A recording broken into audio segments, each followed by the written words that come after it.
Welcome back. Today I'm going to try and make a little bit more progress on the visiting Jinty.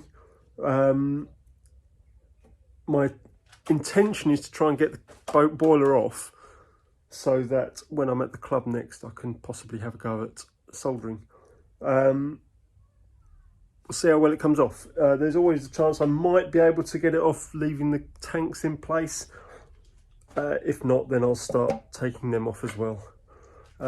But my hope is that if I take all the pipework off, the boiler will just lift out from in between the tanks. We can but hope.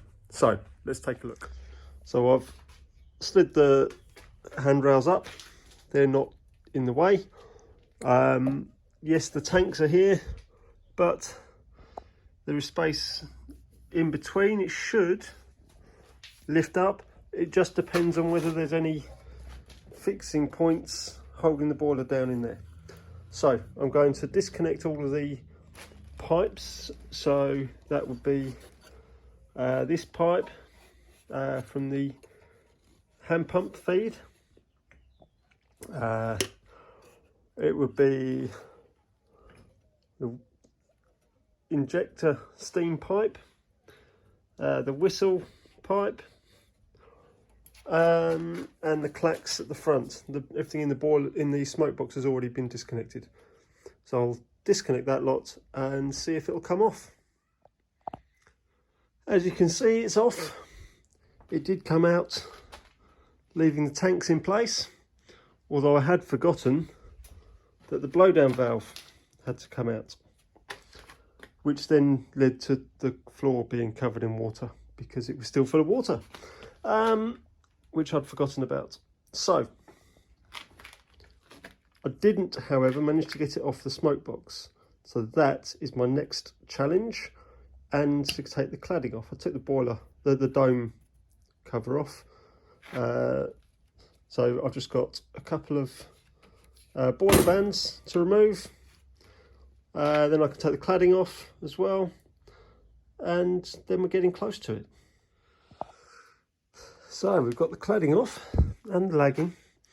There's some very tough stuff here, which I think is what is joining the barrel to the smoke box.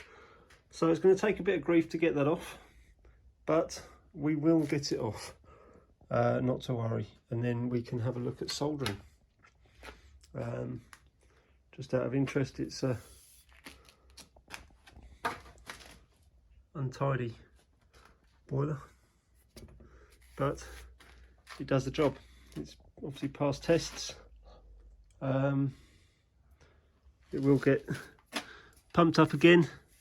Looks like a weeping stay there. Not looked over it completely.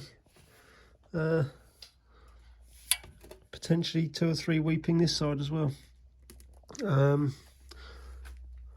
Like I say, we'll get it stripped, plugged, pump it up. And there we go. With a little bit of persuasion, it's come off. It's actually a really neat fit. It just, hammer and a screwdriver, and it just tapped it over, and it's come off nicely. So, like I say, I'll get everything off that doesn't need to be on there. We'll give it a pump up as it is. I might try and give it a clean up, and then take it from there. So stay tuned.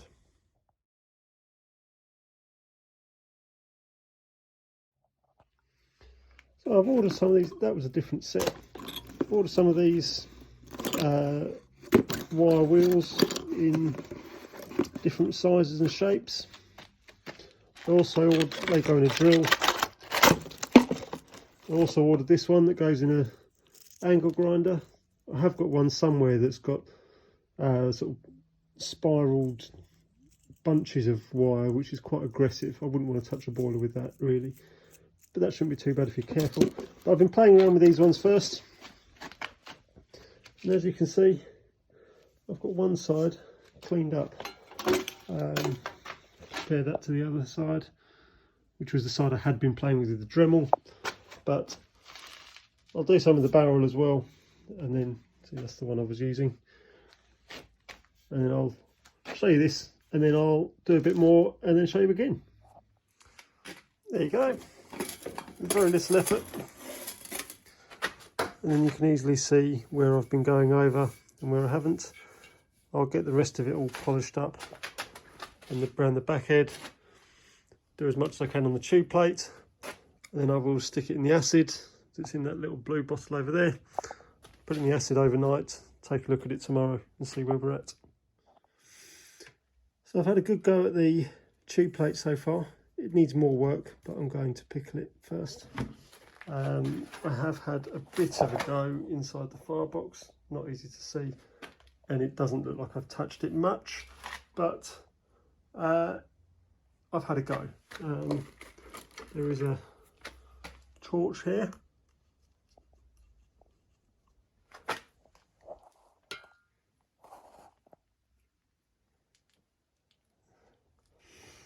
That's going to be the most difficult thing to get clean. Now, to be honest, at the moment, I hope the only bit that needs repair is the tube plate. I've cleaned the rest up just because I'm going to be getting it hot and everything else. I might as well clean it up and make it look nice. No real reason before testing it to clean all of it up, but I don't like seeing things look old and untidy. The firebox being filthy and and tricky to get clean could be my sticking point. If I find a leak in there, that could be the end of the boiler. At the moment, there's no reason to suspect such a thing, but I've had a boiler in the past, which is out in the other workshop, which had to be replaced because it leaked, and it leaked on one of the firebox tubes. We had a go at repairing it, but we just couldn't get it clean enough to solder. So that was the end of that one, and it needed to be replaced. But hopefully, so far, there was no evidence of a leak at the back of this one. It was only at the front. So I'm going to put it in the pickle because it's late. Put it in the pickle overnight. Give it a clean up tomorrow. I'll try and pop out and take it out of the pickle before I go to work. And then,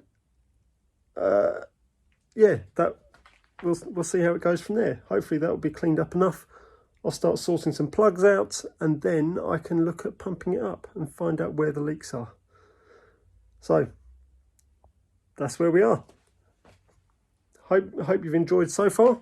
I'm hoping that it isn't too big a job, this, but thanks for watching. Please do subscribe, like and share or whatever. Comment if you think I'm going the wrong way about it. Or if you've got any tips for decoking the tube plate, please do let me know. It would be great to hear. So thanks very much. I will catch up with you soon. Take care. So a brief update, I didn't get around to compiling the video, so I might as well show you where I've got to now. It's the day after. It was in the acid overnight, and it got washed off this morning. I've come out this afternoon, given it a bit more of a wire wheel, clean off, and I think we can see the areas that we were having problems. So probably not the easiest to see, but you can see around that top left tube, the solder around here is a bit on the thin side, as it is around that left hand superheater flue. So as they're in the same area, both of them will get touched up.